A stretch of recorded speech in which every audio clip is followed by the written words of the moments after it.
In today's episode, I am joined by the brilliant Liz Painter, and we are diving into all things email marketing, from why it's really important for small businesses to have an email list, to how you can grow an engaged one full of people who genuinely want to hear from you. Liz and I talk about the balance between building relationships and making sales, what to say in your emails, how often to send them, and how to overcome that feeling of, is anyone even reading this? It's a really practical, down-to-earth conversation with plenty of insight and a ton of tips that you can take away and implement straight away. It's perfect if you've been meaning to get your email marketing sorted, but you haven't quite known where to start. So if that sounds like something you need, then keep listening. But before we dive in, if you're new here, hi, I'm your host, Becci McAvoy. I'm a multi-award-winning social media marketer, international speaker, and the dreamer behind Be Heard Socials and the Boss Your Socials Club. I created this podcast to help women like you simplify your life and grow a business on your terms without the overwhelm. So if you're ready for some no BS advice, practical tips, and honest chats that make social media and business feel lighter and more doable, you are in exactly the right place. Right then, let's get started with this week's episode. Hi, Liz. Welcome to the podcast. How are you doing? Good, thanks. Good to be here. I am excited today because I'm going to be chatting about email marketing, and it's quite a practical thing to be talking about. And I haven't had an interview on the podcast for quite a while, I don't think, where it's like something practical about business, as opposed to obviously the other conversations are brilliant, but just a sort of conversation. So yeah, I'm excited. But before we dive into that, do you want to tell us a little bit about who you are, what your story is in terms of how your business came about and how you became a business owner? Yeah, just tell us a little bit about your story. Yeah, sure. So I started out in my career as a journalist. So I was working on a local newspaper, and I did that for a couple of years. And then I went freelance. And around the same time, I was also setting up a business with my husband because he's a photographer. We were doing weddings. So I was working crazy hours doing kind of my business in the week and his business at weekends. Part of the reason for going freelance was that we knew we wanted to have a family, and there's no way that all the sort of the evening meetings and stuff that I did as a journalist were going to work. So yeah, that was my reason for going freelance initially, but I wouldn't even have called it a business back then. It was just taking freelance projects, I guess. And then probably round about when I had my son, I started to learn a lot more about the business world. And decided to set up with a business name and called my business Comma, because I thought, well, there's lots of reasons, but it was that time around of Moonpig and all the kind of really abstract business names. So I kind of went with something similar, and it sort of seems to have worn quite well. I started learning a lot more about copywriting at that point, and my husband's clients would ask me to write their websites, because it was that point in kind of back in the noughties when lots of businesses didn't have a website, and they'd say to him, oh, do you know anyone that can write the words for my website to go with these pictures you've done? And he would put me forward. And that was kind of my initial start into copywriting. And it wasn't like it is today. You couldn't go and just do an online course in copywriting. So I did some real life training courses with real people in a room and learned kind of direct response marketing and all the other things I needed to get going. And yeah, took it from there really. And then I'd say I was very much a generalist for about 10 years, and then decided to specialize in email marketing just because I was loving it so much and really loving that you kind of know what's working and what isn't quite quickly versus, putting a website up or writing a blog or even creating a brochure back in the day. I was still doing print work. Whereas, email, you can send it out and pretty much quite quickly how much stuff you saw, how many leads you got or whatever. So I really like that side of it. So yeah, specialize in email marketing. And actually I've now got to the point where I've been a specialist in email marketing for 7-8 years. I'm ready to kind of generalize again. I'm doing more websites and I've always done landing pages and kind of full funnels, but yeah, doing more websites again. So I've sort of come full circle really. But yeah, the business initially got started just mainly because I wanted to fit it around having a family. Yeah, I really love that. And I mean, that's so common with so many of the women that I talk to. It is around either wanting to have a family or often have had a family and then realize how inflexible like working life is. But also I loved what you were saying about, you wouldn't have even called it a business back then, because I think I started a little bit like that. And I don't really know at what point. I mean, that's a big mindset thing, isn't it? Because at the point that you're freelance, like you have got a business. But I wonder whether, like for me, I started to think about it more as a business the more I got sort of like processes and set up a social media page, and which I actually, as a social media marketer, resisted for a very long time. Having an email list, and which is obviously what we're talking about today, but that didn't make me any more of a business than I was from the point that I set up, but it starts to become a bit more of a like whole entity, I guess. I don't know if you feel the same, but I just think that's really interesting. No, it definitely is a mindset shift. And I would say I made the shift as a result of some of the training and networking that I was doing and kind of socializing with other business owners who were very much like, you need to get in this mindset of it's a business, and really pushed that kind of. And I kind of thought, do I need to do that? And then I could see that it did make quite a big difference to how you think about what you're doing. And yeah, like you say, putting in processes and yeah, just making it a bit more grown up, I guess, rather than just a freelancer taking jobs and doing as you're told. You actually become more strategic. Yeah. And I think as well, it just helps, doesn't it, to be more, I think that sort of telling yourself that it's business definitely for me helps you to be a bit more like efficient and productive. So even little things like, and maybe this is why I didn't when I started a business, because I literally had, I mean, my daughter's 9 now, but she was like 2 at the time, well, turning 3, I think. But she was really young and she was at home with me. And so I was sort of doing a lot from like the kitchen table or my phone or whatever. Actually now having working days, I actually come and sit in the office and do things like that. I think when you start to look at it as a business, yeah, it just sort of helps you. Like, because we can so easily dismiss it as not a proper job, and it absolutely is a proper job. So it helps you, I think, treat it a bit more like a proper job. Yeah, definitely. Now, I think I was lucky because I had a co-working space from the beginning, which really helped because it meant that, when I went and did my work, I was doing it in a workspace with other people who were working, which definitely helped. Yeah. And the other thing that you said that I really loved was sort of how you've kind of gone full circle, but actually, regardless of sort of what journey you'd gone on, one of the things I think is brilliant about that, and I hear from so many women when I'm talking to them on the podcast, is like, I just think it's one of the best things about having a business. You can basically decide with no sort of like approval needed to go, actually, I'm going to focus more on this for whatever reason it is, whether it's because you enjoy it more or actually, you might get more work from that or whatever it might be. You can just go, I'm going to do this as well now, and then change what you're doing. Yeah, I think also as well, I've got that. I mean, I started my business into a recession. So this, any kind of downturn or things that are going on in the marketplace, I'm kind of like, yeah, I've been here before. I know it'll get better eventually, but it means I can think about things. So another reason for going back to being more general is the sort of the interesting market conditions that we're in at the moment. I think it just gives me a few more options for projects that I can take on, as well as being more interesting for me because, I'm ready to take on different challenges and do something broader than what I was doing. Yeah, definitely. No, and that's brilliant, isn't it? That you can just go, actually, like I said, it could be for whatever reason, but like maybe I'd rather be doing this, but actually I can also do this.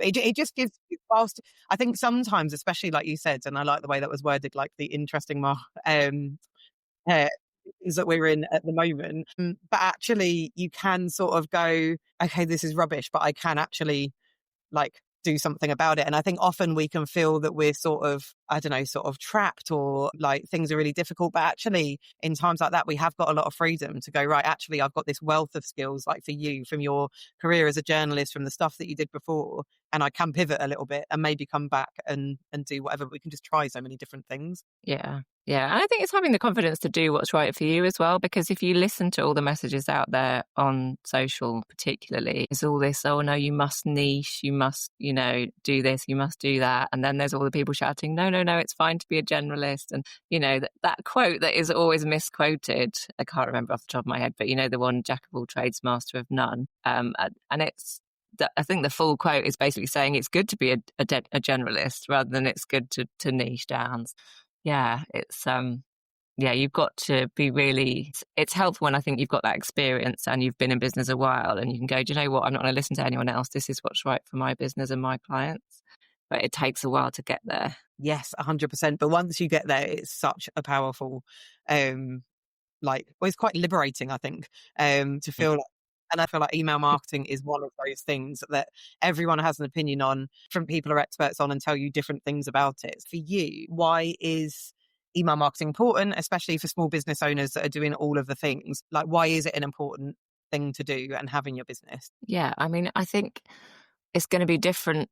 There's different positives to it for different types of businesses. But ultimately, you have got, and it's a cliche really, it's what everyone talks about when they're trying to sell their course on email marketing.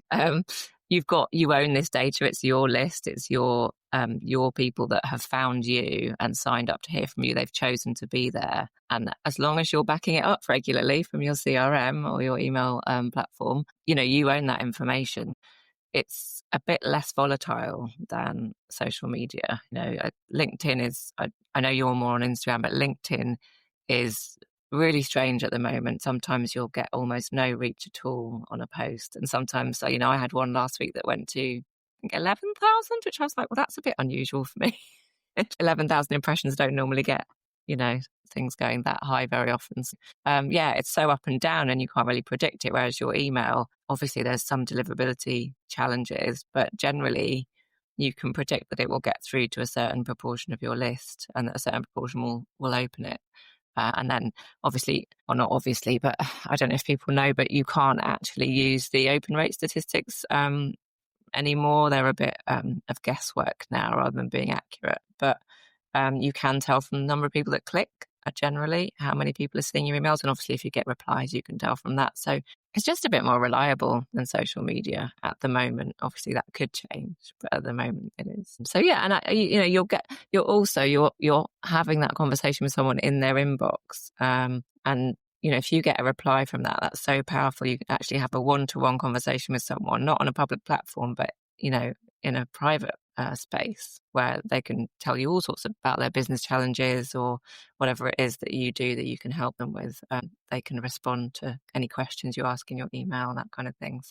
Yeah, it's just a really different medium, I think, from social media. I didn't know that about open rate actually, so that's interesting. Do you have any sort of like tips, advice, or like even processes to growing an engaged list? Yeah, I mean, God, there's so many things I could say. I think you need to be quite clear on what your email list is for, what you're going to be sending people and make it easy for them to say yes to signing up. So what is it going to be about roughly so that they can see what kind of value they're going to get from it? And are they going to get something useful or is it going to be entertaining or, all of the above kind of thing? What is the purpose of it? I think you can get too caught up in having this beautifully designed kind of curated style newsletter where there's lots of information in it. Which that can work brilliantly if you've got a larger team and you've got the resources to put that together. But if it's just you, I would think about just having a letter style email that is just you kind of chatting about what you've been working on, how you help your clients, tips you can give, that kind of thing. I wouldn't worry about making it into some overly designed thing. Obviously, that's going to depend what market you're in. If you're a graphic designer, it needs to look really nice. But there's lots of research that shows that just a normal looking email that just looks like a standard email with very little design features to it actually tends to perform better than something that's kind of heavily designed that people might look at and think, oh, that looks really good and really interesting, but I might come back to that later because it's a lot, versus a quick little letter that just says, this is what I've learned this week, hope it helps you, that kind of thing. It doesn't have to, people make it into this big complicated thing. And it doesn't have to be. And it also just test stuff, you don't have to design your newsletter and say, right, that's what it will be forever. You can just try stuff out. You do need to ask people questions. They won't always respond. And that can be a bit demoralizing, especially when you're first growing your list and you ask questions and nothing happens. It can be helpful to have some people that know you on there. Just, get a couple of friends, even if they're business friends, to sign up and send you the odd reply so you don't get completely demoralized. Genuinely, that worked really well for me in the first years of my business. So I used to go to a weekly networking group in real life and a few people from the group were signed up. And they, in the beginning, they would mostly be the people that replied when I asked questions or asked for people to respond to what I was saying. And it does give you a bit of a boost. We are human. You need that sort of interaction. But obviously, as it grows, you'd hope that there are other people that are going to respond to you. Well, all that's quite validating actually, because that's lots of the things that I've done. And I've changed the style of mine this year actually to go out once a month as a newsletter. And I've been doing that probably since February. But prior to that, so the email marketing course that I did however many years ago explained exactly what you explained, but just they called them love letters. And it was just like a weekly, very plain email. And actually, I think in a lot of ways it does, especially when you're a small business owner, it does make it feel more like I'm saying like, hi Liz, and I'm actually sending you an email rather than like I formatted. But I changed it at the beginning of this year. And that was mostly around, to be honest, that was mostly actually around my own capacity. So what you were saying there around doing it all by yourself, like it can get a lot. But I've been doing that since about February and it was only actually a couple of weeks ago and this is me all over. But I was like, I wonder if I should change back and I wonder if I should try something. And I'm thinking where I'm sort of 4 years probably into having an email list. One of the things I need to start doing, and the only reason I'm saying how long I've had it for is I'd never have been like, this would have just overwhelmed me at the beginning. But I'm thinking about, if I ever get round to it, this is one of my many ideas that I've had, but doing a bit of segmentation. So basically emailing my list and saying, what would you prefer? Do you prefer a monthly update or do you prefer weekly? And then, because effectively what's in my monthly one is just what would have been collated over the month. So that's one of the things I want to sort of move to, is to try and make it a bit more segmented for what people want. But I've got to get round to having the time to actually do that. Yeah, and that is a brilliant idea. And actually, most email platforms will support you in and you can even have that as a kind of a footer in every email of like, would you like to get fewer emails? And they can tick a box of, once a week, once a month, whatever. Because some people will want different things. I've had people email me and say you're emailing too much. And I've had people, who want to hear from me more often. You can't please everyone. That's the same with anything you're doing. So you've got to give people options. And the other way to increase engagement is have a really good welcome sequence. So make sure you really engage people from the start. A lot of the work I've been doing the last few years has been with onboarding for software companies. And that kind of really, because if someone signs up to a trial, so let's say use Canva as an example, you want to get them using the app they've signed up for, straight away, and get them to the point where they love it and they want to use it more. Otherwise, they're not going to start paying at the end of the trial unless they forget to cancel, which would be me. But so you want to get them engaged from the get-go. And obviously with your newsletter, you're not onboarding them to a software, but you can kind of make them fall in love with you a little bit by introducing yourself well and getting some kind of interaction going early on, maybe asking them a few questions if it's relevant. You can find out a lot in that first email you send out about who your audience are, if you can get them to respond. Everyone's been doing this for a long time now, so I guess some people will be jaded, hardened marketers that might not respond, but other people will be new to all this and they will drop you a reply or answer your questions. Yeah, and so for anyone who doesn't know, I know lots of people will, but in case you don't, so the welcome sequence is basically when someone joins a list, emails that go specifically to new subscribers, isn't it? Telling them what to expect and introducing yourself and helping them get to know you a little bit. Yeah. And the other thing you can do is a re-engagement email sequence, which is like a welcome sequence, but it's to people who maybe they're on your list, but you're not sure they've been opening anything for quite a while. And you want to try and, catch their attention and re-engage them. I have just written that down because I'm like, let's do that. That's a really good idea. And it's hard, isn't it? Because like I said, I have played around with it and I've gone from sort of weekly to monthly, and you can only test things, can't you? And I think the point that you made about the fact that you're never going to please everyone with anything that you do in business or probably in life is bang on the money. And do you have any thoughts? Because I feel like this is a thing that there is a lot of noise about, but about what is a good amount of emails to send or regularity to send them. Yes, that old chestnut. It's so difficult. To some extent, it's going to depend on what you're trying to achieve with your email newsletter. I think you've got to be really honest with yourself about what it's for. Are you just kind of relationship building, keeping in touch with people, or are you going to be wanting to sell stuff at various points? Because not everyone does. Some people genuinely just want to show up in the inbox once a month and, show they're still alive. Their name pops up. Maybe not even everyone reads it, but they see the name, and then the next time they need to recommend a copywriter or an interior designer or, whatever it is that you do, they're more likely to think of you because they've seen your name pop up every now and again. But some people have got lots of digital things that they want to sell, and therefore they want to do something a bit more strategic and a bit more structured that's a bit more regular and is building a close relationship. I'm thinking of someone, like a coach that has a group program they want to enroll people into. They're going to need to be in the inbox once, twice a week minimum. But someone who's just doing that kind of keeping in touch thing once a month is fine. So it just depends what your goals are. And some people are doing daily and it works really well for them. That would blow my mind. I just don't have the capacity to send an email to my list daily, and I don't really see the point because I only need a certain number of clients a year. There's just me and an assistant. I don't need 500 clients. I wouldn't be able to fulfill the work for 500 clients. So I don't need to send an email every day. So it's, it just depends what you're selling. Yeah. And it does blow my mind a little bit like that. And I know it does work for some people. And actually some people do send, I'm thinking of one particular email list I'm signed up to that do send daily emails, and I do generally read them. But 9 times out of 10, if someone emails me more than once a week, I either unsubscribe or I just don't read them and I delete them. So it's almost pointless. Like sometimes I don't unsubscribe because I don't know, maybe I know the person or I don't want to or whatever, but I ultimately am deleting the emails and not reading them. So it's not overly like helpful, but equally I know that can work for some people. And I think,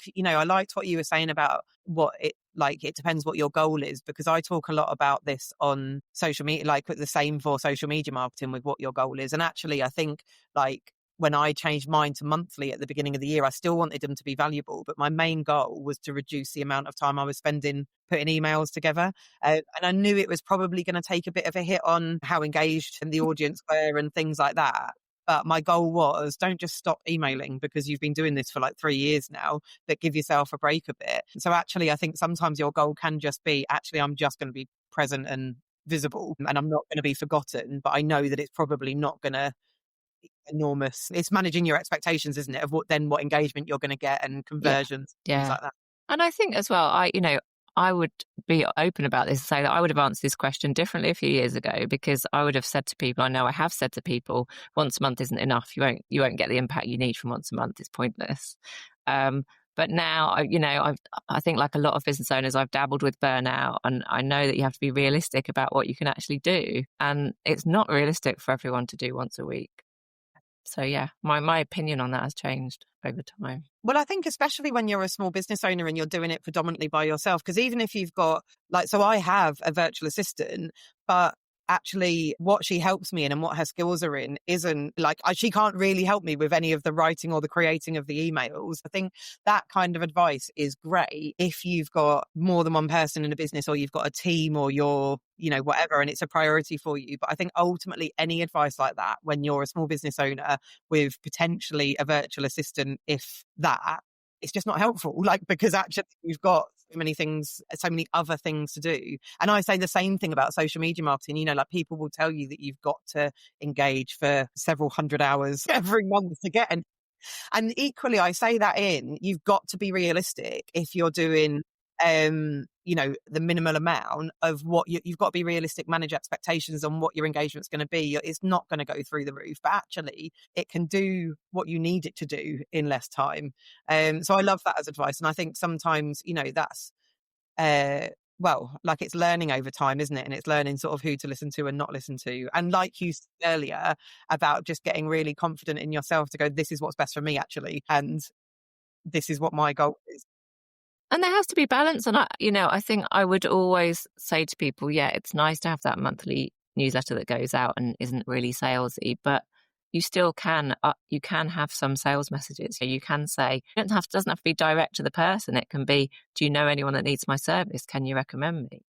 Making some sales asks as well is a good thing, because otherwise, why are you doing it? You do need some clients, right? So it's balancing that kind of relationship building with, doing what you're there to do, which is actually run a business and bring clients in. And I say this with social media marketing, is don't be afraid to sell, and don't be afraid to directly sell either, because ultimately, especially when you're business to business, it's a bit easier because other businesses should know that ultimately you need to sell. But even if you're business to customer, it's ultimately you are a business. So you do need to be selling rather than just building really nice relationships with people. But yeah, do you have any ideas for people who get stuck on what to say in their email?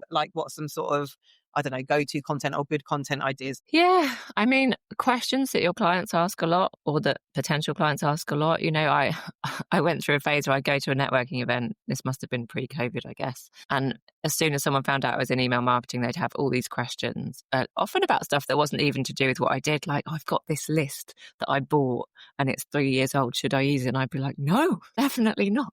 So maybe not that question, but, other questions that people would ask me once they knew what I did. Those are, your audience probably have those same questions. So those things, definitely talk about the work you're doing, especially if you've transformed something for a client. Or even just mildly improved something, so you don't have to be changing the world. What else would I say as content? I like to have a kind of a strand of content that is more me than my business as well. So it helps if you can have kind of content pillars, is what I would call them, where, you've maybe got 3 businessy ones and one not so businessy one, that means people can get to know you. So for years, I was massively into running, like obsessed with running. I'm a bit more of a dabbler now. And at one point, all of my clients were runners. Like, I'm not even joking. And it was because I talked about it quite a lot in my emails. I talked about it quite a lot on my socials. So I attracted other runners to me. You can't underestimate that sort of thing as a way to bond with people, sort of human to human, so it's worth having those things in your content as well. But yeah, just definitely solving problems for people. So the questions and the problems that people come up with is always a good one. And what you're reading and listening to as well. So I'll often talk about the books I'm reading or the podcasts I'm listening to, or, not just businessy ones. It could be that I listened to a statistics podcast the other week that sort of overlapped with business. And so I might talk about that. And so, yeah, just broad and interesting content, I would say. Yeah, no, I love all of those ideas. I think the one about the questions that people ask you is so valuable, because if someone is asking you the questions, someone else will be thinking it well. So yeah, that's super helpful. I was going to say, I think the content, coming up with content didn't put me off starting an email list, because I suppose I do it with social media marketing and it's not too different. It's just different in the way that you sort of write it and do it. The other thing that massively put me off is the tech behind it. And that's actually what I did. The email marketing course was literally how to set up the tech behind it. Are there any better platforms that you'd recommend, or is it just a personal taste type thing? I do think it's personal taste. One issue is they've all gone up in price quite a lot lately. So you may also want to look at what your budget is and look at how that changes as you get more subscribers, because even if 0 to 500 subscribers is quite a low price, you want to double check what it's going to be when you've got a bigger list. In terms of usability, they're all pretty good now. I mean, I think they're quite intuitive. I think, again, it is about choosing the platform that's right for what you're doing. So if you are an e-commerce site, I would probably go for something like Klaviyo. If you are more of a service business, depends on what you need. If you need something fairly basic, MailerLite is a good starting point, quite easy to use. I use ActiveCampaign because it's got really good segmentation, a lot of which I don't really use anymore, but it can do everything I want it to do. And I'm on quite a good legacy rate, so I've stayed with them. I hear good things about Kit, but again, their prices went up massively. And another one I would look at is EcoSend, because they have made their email platform very, very lightweight. So you're not clogging up servers with kind of bigger stuff than you need to be, that, the email's put together in a way that it's not so heavy on kind of cloud storage, and that, everything they're doing is very kind of focused on being eco-friendly. So I would look at them as well. They seem to be doing good things in the world. Yeah, I like that. I use MailerLite actually, and one of the reasons I used them was because it was super simple. Yeah. So the email marketing course that I did recommended like a few, and I looked at them, and also because it was pretty reasonably priced for what I wanted to pay for it. I did look at moving to ActiveCampaign actually, but it was quite, I think it, or at least at the time it was, because again, this was a long time ago, it was quite a jump in price. But one of the things I was interested in was better segmentation. I don't know, 2 years later, I still haven't done anything with segmentation. That sounds familiar. Yeah. I think a lot of the time in a smaller business, segmentation can be overkill unless you've got two really diverse audiences that you're trying to speak to. So you've got to work with what you've got the time to do. Where it is useful is, if you want to exclude people that have already bought an offer, that kind of thing. But yeah, in terms of just day-to-day sending your newsletter, it's not always necessary. I know even some reasonable sized teams in businesses where they're not segmenting. They might have 2 or 3 different audiences. They're not segmenting, and it's not having a huge impact, because everyone gets like, this is the main audience they're speaking to, but this is still interesting to me, even if I'm not in that audience. So it's with a smaller business, I don't think it's a huge worry to not be segmenting by audience type. You obviously do need to plug people. You don't want to be sending offers to people that have already bought that offer. Yeah, and I think that's it's just something to think about, isn't it? Because I think sometimes you can get caught up in the bells and whistles that people are selling you of all the things it can do. But my understanding actually is that MailerLite is meant to have fairly decent segmentation. I just haven't looked at it. That's one of my next things to do. But yeah, I like that. I think that's helpful as well. But I think a little bit like, I suppose with social media marketing, I'd compare this like when somebody asks me what scheduler to use. I have one that I really like and I think works really well, which I talk about a lot. But actually, a lot of it comes down to personal preference. The last question I was going to ask you around email marketing kind of ties into the first thing I normally ask as my last question. So the question I always ask at the end, which is about you, is what things help you show up in your business and what tips would you give someone else to do the same? And so I suppose those two questions kind of tied together. Have you got what do you do when you're finding it tough to show up? Yeah, I mean, there's a few things really. Number one is, are you doing the basics of getting enough sleep? Are you getting time out where your brain gets to rest and you're not staring at a phone, going for short walks, that kind of stuff? Because all of that stuff is kind of underpins having a good relationship with sending out emails and being on social and not feeling like it's all awful. I think the biggest thing you can do is just remove your ego from the process. I don't know if you know who David Hyatt is. He runs Do Lectures, which is a kind of, He's originally worked in advertising, but now has had several companies that he's started and then sold. But he also trains business owners. I'd say kind of a fairly hippie-ish attitude to business. And he calls it taking the handbrake off. Write what you really want to write. Don't kind of edit yourself. Just, I'm not talking about kind of exposing all of your personal secrets, but just be you and talk like you and say what you want to say about business and kind of remove your ego. Don't worry about what people think of you. I know that's easier said than done because we're these kind of tribal creatures that do care what people think, but you do have to kind of remove yourself. I had a post because I'm doing this 100-day challenge on LinkedIn, and I've had an unbelievable roller coaster week where I think I had some posts go out in the week that got thousands and thousands of impressions and loads of comments. Then on Sunday, I posted about trying to stay off my phone for the day. And I think I got 2 likes and nothing else. And maybe 100 people saw it. And you just have to go, well, tomorrow's another day. And actually, only 100 people saw that post only got 2 likes. So it's not the end of the world.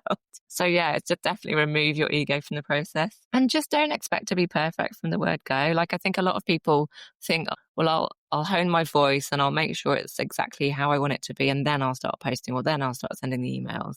And it doesn't work that way. You just got to write and you'll find your voice over time. It doesn't come by sitting there thinking about it. You have to actually do the writing and send the emails, and occasionally you'll get good feedback and that'll give you a boost, but you have to kind of do it anyway without the boost and without letting the downside get to you too much. And the other thing, don't look at your unsubscribes.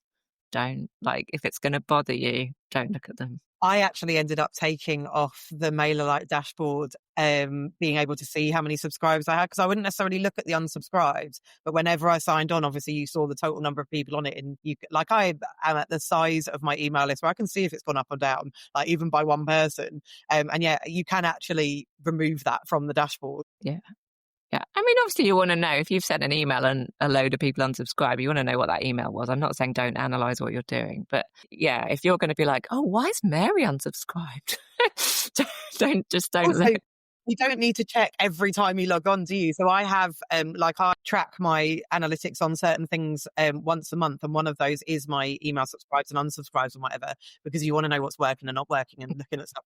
But, if I'm logging on 2 or 3 times a week to MailerLite and every single time I'm like, oh, and it's the most demotivating thing to know, gained 5 followers and lost 7. It's just, but actually, and again, the same with social media marketing, it's like people unfollowing. It's like, well, actually, they're not your people anyway, and you want the right people on the list rather than everybody. But I also really love, I don't actually think anyone else has said that on the podcast before, what you said about sleep. I think we've had conversations around it, but not specifically as an answer to this question, because oh my God, that is so important. If you're tired, there's nothing worse than being on social media. It makes such a huge difference. I mean, I got my Garmin, and so I know that I need 8 hours and 20 minutes. I'm not saying I always get that, because I don't, but 8 hours and 20 minutes is the sweet spot. If I'm getting that every night, I'm in a much better headspace than I am if I'm only getting 6.5 hours or something, So yeah, figure out how much sleep you need. And obviously, if you've got young kids, I'm sorry, you're not going to get any sleep. There's nothing I can do about that. But assuming there's nothing stopping you sleeping, then yeah.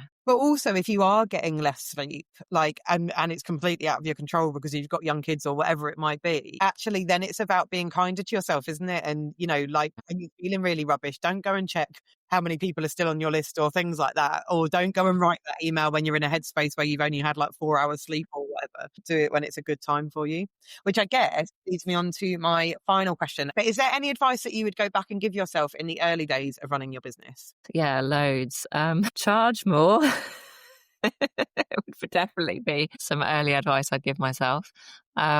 yeah, I mean, you've always got a balance between, when you're first learning, you're obviously going to be charging a bit less. But yeah, definitely. And find out what other people are charging. I think the biggest thing for me is, I don't know what year it would have been, but when I first started going to CopyCon, which is a copywriters conference years ago now, it made such a huge difference because I suddenly had these other copywriters that I could ask, what do you charge for this? And how do you get clients? And what, all these systems that I didn't have in place, I could ask them about. And I think that's so powerful. And the only way to do that back then was to meet people in real life and kind of form this network of people that you would just ring on the phone. But now you have social, it's so easy to find other people in your industry. And copywriting is a peculiar niche in that people are very friendly and very helpful. And I know it's not like that in every sector. So, I'm not completely naive. But yeah, if you can find other people who do what you do or roughly something similar and find out how they work, what they're charging, it's just so valuable. And just to bounce stuff off them, you can be putting a quote together for someone. And I quite often ask a copywriter friend, I'm thinking of putting this. What do you think? It's just so useful. Or even just a sense check on, should I use this word or that word? Sometimes I do work for, say, US clients or UK clients, and it's useful to ask a US copywriter friend, should I say this? Definitely put systems and processes in place. So I resisted that for so long. I think it's a real creative thing. I don't need that. That's for like bigger businesses, but actually it makes a huge difference. So the ones that I particularly recommend are onboarding clients and offboarding clients. So, what are the things you do every time that make it a smooth process? And then what are the things you do at the end that mean you're more likely to get more work with that client? Maybe some work with people they know. I had one client I put into my offboarding process, so asking for referrals, basically.